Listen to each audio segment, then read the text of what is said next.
Escape. It was a litany within her head. The labs were exploding around her, the mechanical countdown to the final explosion echoing around her with hollow gloom. The backup generators had finally failed, releasing the lock to the cell she had spent the past months confined in. Charity paid little attention to her nakedness or the burning pain in the soles of her feet as she rushed across the metal floors. The mountain would collapse when the countdown finished. That she knew. She was on the wrong end of the underground compound to even pray for help.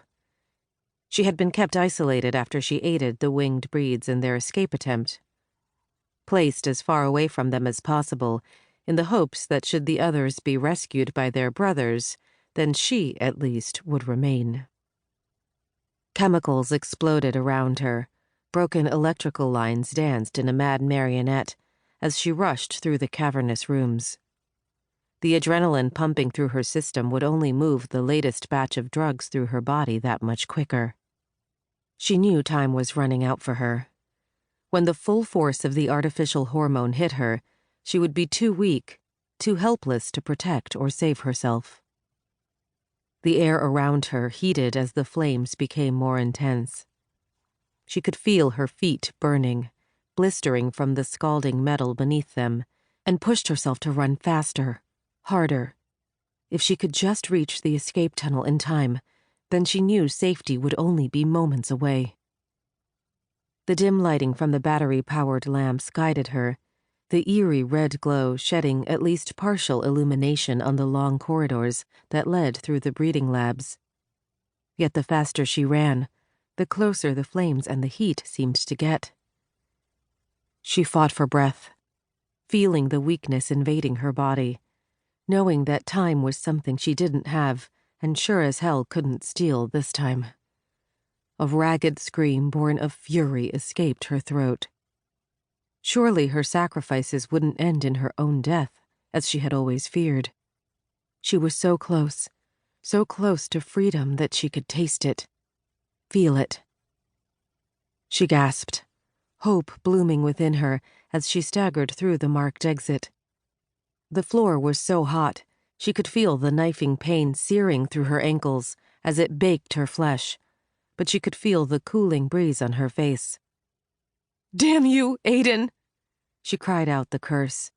She always cursed him when the fear overwhelmed her. It gave her strength, gave her purpose. He had left her in those damned labs 6 years before, left her aching, needing as he escaped, hoping he would return for her. For years she had nursed that hope inside her. She had deceived the council at every turn, passed information, passed messages, fought for the tortured souls the bastards created, and prayed each day that some miracle would occur to halt the genetic experiments. But they never had. And each day she had prayed he would come for her.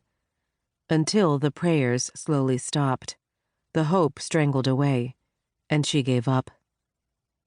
She gave up, but her body remembered. The remembrance he had left inside her had been her downfall, her punishment. He had sworn she would pay, and she had paid in exacting measures over the years. In the last months, the payment had increased until she feared for her very sanity. Tears streamed down her face, blurring her vision as she struggled through the last tunnel. The countdown was drawing closer to the final number, the final escape. It would be far easier, she thought distantly, to wait it out, to become another casualty to the desperate battle between science and its creations. But some part of her, some last shred of her survival instinct, refused to let her surrender. She had to escape. She had to live. Though for what, she was no longer certain. Finally, blessedly, the deserted opening to the mountain loomed ahead. The drugs were pumping harder through her body now, weakening her legs, sending pain radiating through her abdomen. She clutched her stomach, fighting to ignore the torturous reaction of her body to the chemicals as she burst through the opening and into the clear night air beyond. Explosions blasted around her as she screamed out in shock, her hands covering her head as debris rained upon her. A blast of heated air threw her to the ground, but she couldn't stop. She half crawled, half ran to the protection she knew only the jungle could provide. And she kept running.